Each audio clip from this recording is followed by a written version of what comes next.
ሰላም ጌታ ቤተሰቦች እንደምን አላችሁ? ዛሬ ከህይወቴ ላይ ካየሁትና ከእግዚአብሔር ቃል ከተገለጠልኝ ነገር ላይ ትንሽ ላካፍላችሁ ብዬ ነው የመጣሁት እና ይህም ቃል ያለው አንደኛ ቆሮንቶስ ምዕራፍ 10 ቁጥር 12 አነበዋለሁ። ስለዚህ ተደላድዬ ቆሜያለሁ የሚል ቢኖር እንዳይወድቅ ይጠንቀቅ። ጳውሎስ ነው እንግዲህ ይህንን እየጻፈ ያለው።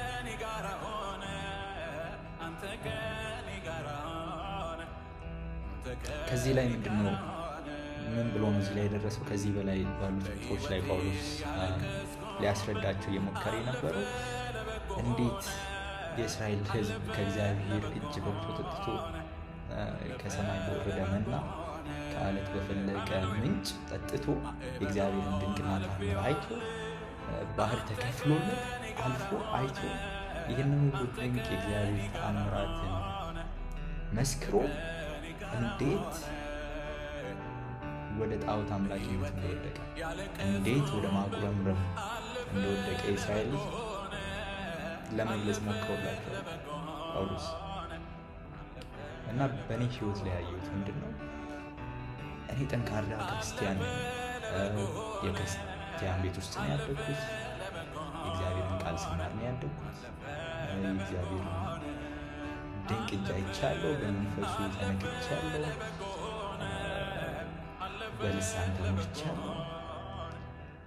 እና ከእግዚአብሔር ቤት መራቅ የማልችል በቃ የጸናው ጸንቼ የቆምኩ ነበር የሚመስለኝ።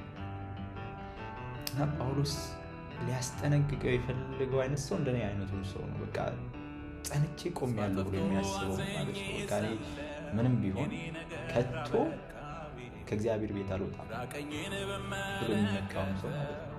እና እግዚአብሔርን ቃል ስናነብ ደግሞ አብዛኞቹ ድንቅ የምንላቸው ሰዎች የወደቁበት ሰዓት የሚመኩበት ሰዓት ላይ ነው።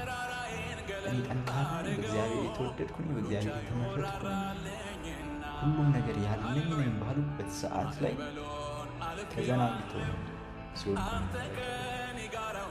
ለዚህም ለምሳሌ ማየት የምንችለው ዳዊት እጅግ በጣም ድንቅ የሆነ ሰው በእግዚአብሔር የተወደደ እንደውም እግዚአብሔር ከእሴይ ልጆች መካከል እንደ ልቤ የሆነ ሰው አገኘሁ ያለ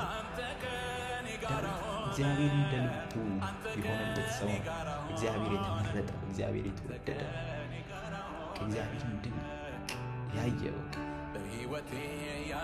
ከእግዚአብሔር ጋር የሚያወራ እግዚአብሔርን ደስ የሚያሰኝ ነገሮችን የሚያደርግ ሰው ዳዊት የተባረከ ሰው ነው። ንግስናን ከእግዚአብሔር የተቀበለ ሰው ነው። በቃ በችሎታ ነበረ እንደምናውቀው ንግስናን የወሰደው እግዚአብሔር ከእሱ ጋር ስለነበረ ነበር። ዳዊት በቃ ከፍታው ላይ ሆኖ ሳለ ነበረ በዝሙት የወደቀው። ከፍታው ላይ ሆኖ ሳለ ማለት ነው።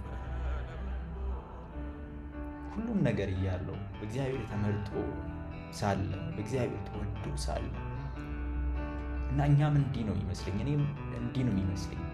በቃ ቆሜያለሁ፣ ጠንክሬያለሁ። እንዲህ አይነት መንፈሳዊ ስጦታዎች አሉኝ። ከእግዚአብሔር ቤት ልደርቅ አልችልም፣ ከእግዚአብሔር ቤት ልወጣ አልችልም ባልኩበት ሰዓት ላይ ነው እንግዲህ ቃል የሚያስጠነቅቀኝ ማለት ነው። እና በራሴ ላይ ያየሁት ከእግዚአብሔር ቤት ስርቅ የተለያዩ አይነት ኃጢአቶች ሲመጡ ያንን ኃጢአት መቋቋምበት እንዲምልበት አቅም እንደሌለ ከኔ የሆነ ምንም አይነት ነገር እንደሌለ ማለት ነው። ያ ጸንቼ ቆሜያለሁ የሚል ሰው ያ የቆመበት ኃይል ከእግዚአብሔር እንደሆነ በቃ ከእርሱ ምንም አይደለም፣ በቃ ምንም አይደለም። ከእግዚአብሔር ትንሽዬ በራቅ ቁጥር ያ ጥንካሬ እየቀነሰ ነው የሚሄደው። ምክንያቱም አቅም የተገናኘው ከእግዚአብሔር ምንጩ እግዚአብሔር ነው። እና ብዙዎች ክርስቲያኖች የሚወድቁት፣ ብዙዎች አገልጋዮች የሚወድቁት በቃ ጸንቼ ቆሜያለሁ አልነቃም። እዚህ ጳውሎስ ማንም የቆመ ቢመስለው ማንም ነው የሚለው ማንም የቆመ ቢመስለው እንዳይወድቅ ይጠንቀቅ። ተደላድዬ ቆሜያለሁ የሚል ቢኖር እንዳይወድቅ ይጠንቀቅ።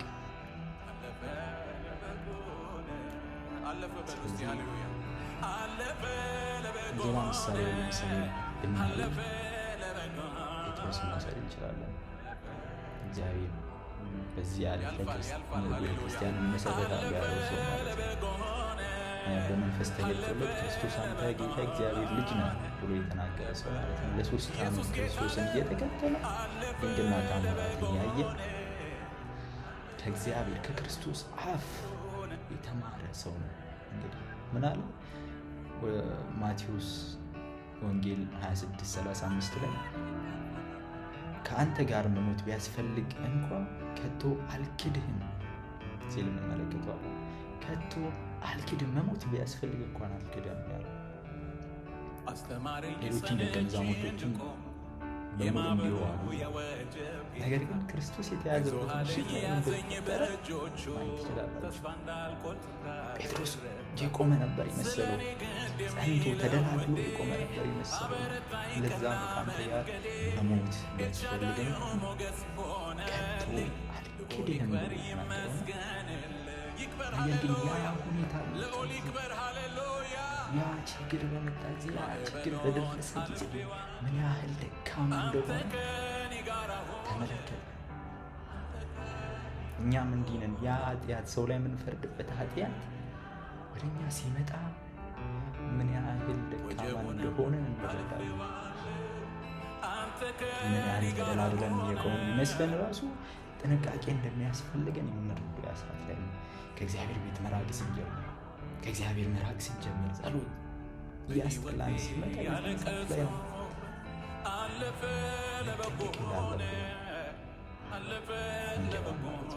እና አንድ ገራሚ አስተማሪ በ20ዎቹ ክፍለ ዘመን የነበረ ይመስለኛል ቻርልስ ስፐርጅን ምን አለ? አንድ ሰው በጥንካሬውን መካት ሲጀምር ድክመቱን የሚጠራጠርበት ጊዜው ላይ ነው ይላል። ስለዚህ ድክመትን መጠራጠር ያለብን በቃ በጥንካሬያችን ላይ በእምነታችን ላይ በጣም የምንመካበት ሰዓት ላይ መሆን አለበት። ብዙ እግዚአብሔር ሰዎች፣ ብዙ የተመረጡ ሰዎች የወደቁበት በቃ ተደላድዬ ቆሜያለሁ ከዚህ በኋላ ምንም አይመጣም ብሎ ባስቡበት ጊዜ ላይ ነበር እና በአዲስ ኪዳን ላይ በብሉይ ኪዳን ላይ ብዙዎችን ማየት ይችላል። የቆመ ቢመስለው እንዳይወድቅ ይጠንቀቅ። ማንም